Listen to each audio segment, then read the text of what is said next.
বকলিয়াঘাটৰ সোণপুৰত পথ নিৰ্মাণত দুৰ্নীতি নিৰ্মাণৰ কিছুদিন পাছতে পথত চিৰিয়াল ফাট মেলিছে প্ৰধানমন্ত্ৰী গ্ৰাম্য সড়ক যোজনাৰ অধীনত পথটো নিৰ্মাণ কৰা হৈছিল 4 কোটি টকা ব্যয়েৰে নিৰ্মাণ কৰা হৈছিল 7.4 কিলোমিটাৰ দৈৰ্ঘ্যৰ এই পথছোৱা অতি নিম্নমানৰ সামগ্ৰীৰে নিৰ্মাণ কৰাৰ অভিযোগ শীঘ্ৰে পথছোৱা পুনৰ নিৰ্মাণ নকৰিলে তীব্ৰ আন্দোলন আৰু হুংকাৰ অঞ্চলটোৰ ৰাইজৰ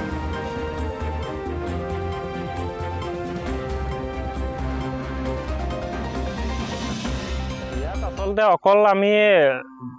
কন্ট্ৰাক্টৰক অকলে দুখিলেও নহব আমাৰ ইয়াৰ পৰা প্ৰায় 4 কিলোমিটাৰ আঁতৰতে গড়কাপ্তানি বিভাগৰ মেইন যেটো অফিসটো আছে সেই অফিসটোৰ মানুহ আমি ইয়াত দেখাই নাপাওঁ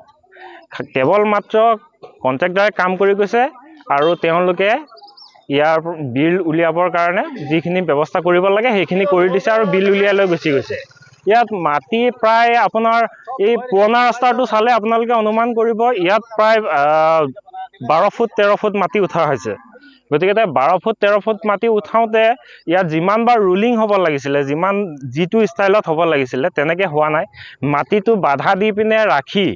যেনে তেনে ওপৰত ৰুলাৰ দুবাকমান ঘূৰাই এই পথটো মানে পকা কৰি থৈ গৈছে ওপৰত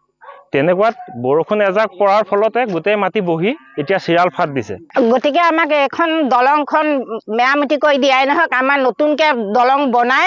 ৰাস্তাটো ক্লিয়াৰ কৰি দিব লাগিব আমাক এই দলঙে আমাৰ কামত নাহে আমাৰ ফটাকানি দি মাথাউৰি মাক বাঁহৰ খুঁটি দি পেলাই কিবা এইটো গড় মাৰা বাঁহৰ খুঁটি দি পেলাই দলঙৰ হেৰি পাৰলিং বনোৱা গতিকে এইবোৰ দুৰ্নীতি আমি নেমানো আমাক ৰাস্তা ভালকে লাগিব আমাক দলং লাগিবই এইটো ৰাস্তা আমাক লাগিবই কেতিয়া বনাইছিলে কিমান দিন আজি 3 মাহে সম্পূৰ্ণ হোৱা নাই গাড়ী মটৰ আহা যোৱা কৰা গতিকে ৰাস্তা ফাটি এতিয়া ল'ৰা-ছোৱালী বা গাঁৱৰ ৰাইজৰ বিপদৰ সংকটত পৰিছে ৰাইজে গতিকে আমাক ৰাস্তাটো ভাল কৰি দিব লাগিব নহলে আমি এই নেমানো আমাক এই ৰাস্তা লাগিবই এই ৰাস্তা লাগিবই এই দুৰ্নীতি নামানো